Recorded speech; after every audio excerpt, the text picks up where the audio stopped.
বন্ধুরা, সবাইকে স্বাগত আমার ইউটিউব চ্যানেলে।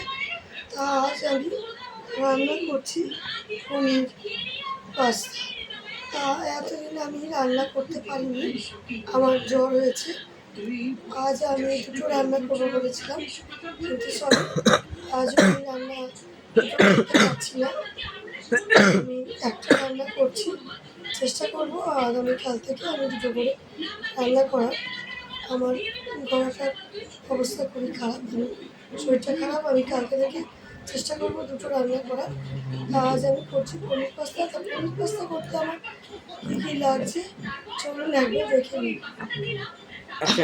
তা পনির পাস্তা করতে আমার লাগছে এখানে কিছুটা পাস্তা আমি আগে থেকে সেদ্ধ করে জল ছিটিয়ে রেখে দিয়েছি।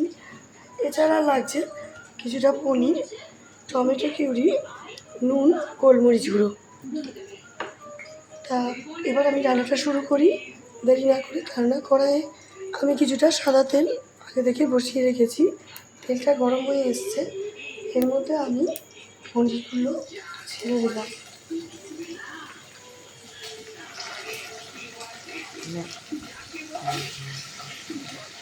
একটু লবণ দেবো, ভাজা হবে।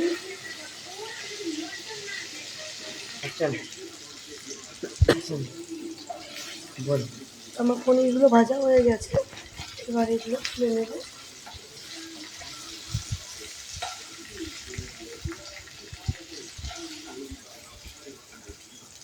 পনিরগুলো একটু হালকা করে ভাজলে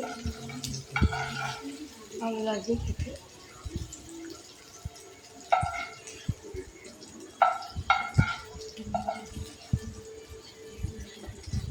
এবার এর মধ্যে টমেটো কুচি দেব।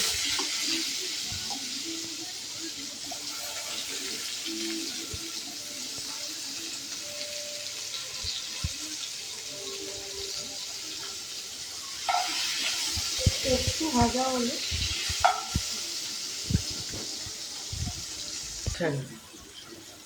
পনিরগুলো আমার ভাজা হয়ে গেছে।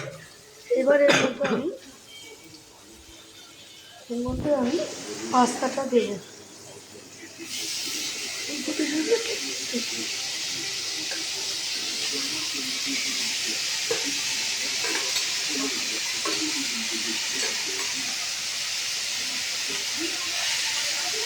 এবার দেব লবণ, পরিমাণ মতো লবণ আর গোলমরিচ গুঁড়ো।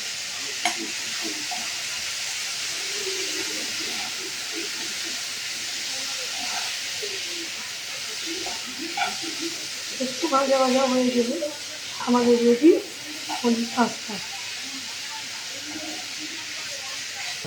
তা আমার পাস্তাটা মোটামুটি ভাজা হয়ে গেছে, এর মধ্যে আমি পনিরটা মিশিয়ে দিলাম।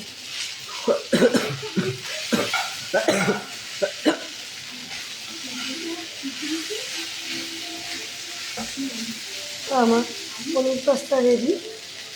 এবার আমি গ্যাসটা বন্ধ করে একটা প্লেটে তুলে নেব। আপনারা দেখতে পেলেন আমার 2 মিনিটের পনির পাস্তা তৈরি হয়ে গেল। তা পনির পাস্তা খেতে কেমন লাগলো অবশ্যই একবার বাড়িতে খেয়ে দেখবেন। আর প্লিজ আমাকে লাইক শেয়ার করুন আর সাবস্ক্রাইব করবে আমার নিউ পেজটা। আর পনির পাস্তা খেয়ে কেমন লাগলো অবশ্যই কমেন্ট বক্সে কমেন্ট করে জানাবেন। আর আমার ফেসবুক ফ্রেন্ডদের জন্য বলছি, আমার ফেসবুক ফ্রেন্ডরা প্লিজ আমার ফেসবুক পেজটা ফলো করুন। আর আমার এইরকম আরও ভালো ভালো রান্নার ভিডিও দেখার জন্য আমার ইউটিউব চ্যানেলটা ক্লিক করুন। আর প্লিজ আপনারা লাইক শেয়ার করবেন। আর রান্না কেমন হয়েছে অবশ্যই কমেন্ট বক্সে জানাবেন। আজ আসি, বাই।